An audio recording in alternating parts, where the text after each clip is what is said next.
Halo, saya Dharma Wangsa dari Kabupaten Bandung, Jawa Barat. Perkenalkan, nama saya Suci Yulianti Utami SHMKN, saya PPAT Kota Bekasi. Saya Dewi Sugina dari Jakarta Utara. Halo, saya Jeremy Darsono dari Bogor.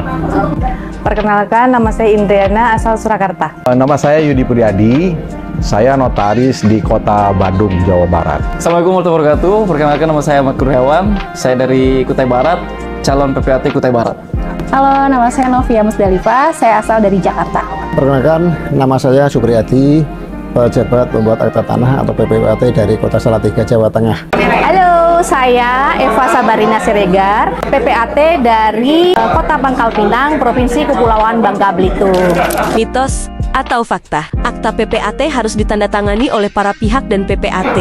Fakta, karena akta itu harus ditandatangani oleh para pihak dan ditambah saksi serta terakhir PPAT.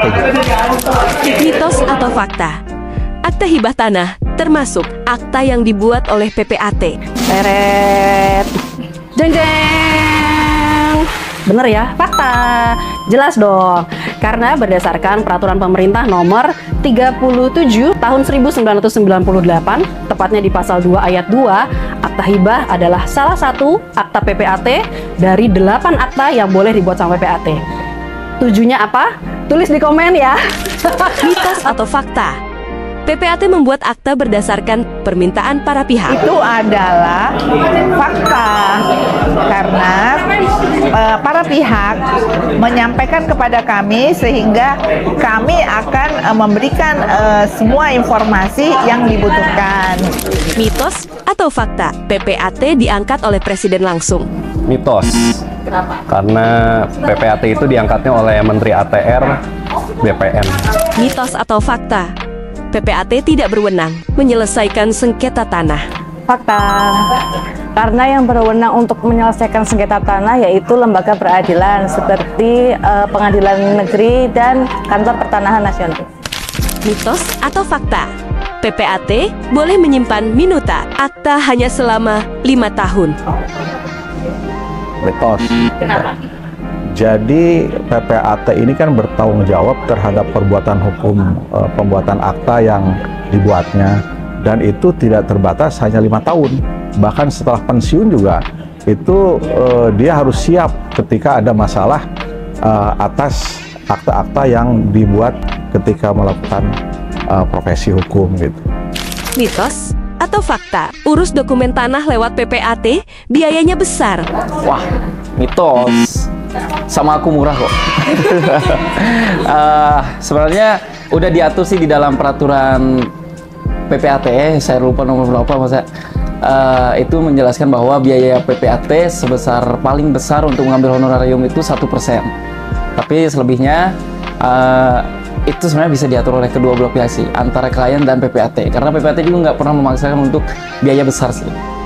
Mitos atau fakta? PPAT bisa diberhentikan jika melanggar kode etik. Fakta.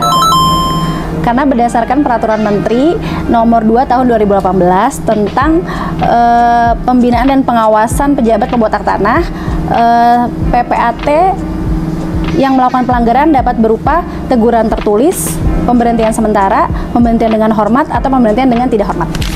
Mitos atau fakta? PPAT wajib melaporkan akta ke kantor pertanahan dalam waktu 7 hari kerja. Fakta. karena pelaporan dalam kurun waktu 7 hari yang dilakukan oleh PPAT itu adalah bentuk tanggung jawab pelaksanaan pendaftaran akte yang dibuat untuk proses untuk proses balik nama atau pendaftaran selanjutnya. Mitos atau fakta, PPAT boleh membuat akta jual beli tanah di luar wilayah kerjanya. Mitos. Karena faktanya itu harus kita buat di wilayah domisili kita berada. Tidak boleh dilakukan di luar wilayah kerja kita. Cukup. Makasih. Terima kasih. Terima kasih Bu. Cukup? Cukup. Terima kasih. Cukup. Terima kasih. Cukup Pak? Cukup ya. Oke, terima kasih. Cukup. Ya, gitu ya. Terima kasih. Oke, terima kasih. Thank you. Terima kasih. Terima kasih Bu. Udah cukup.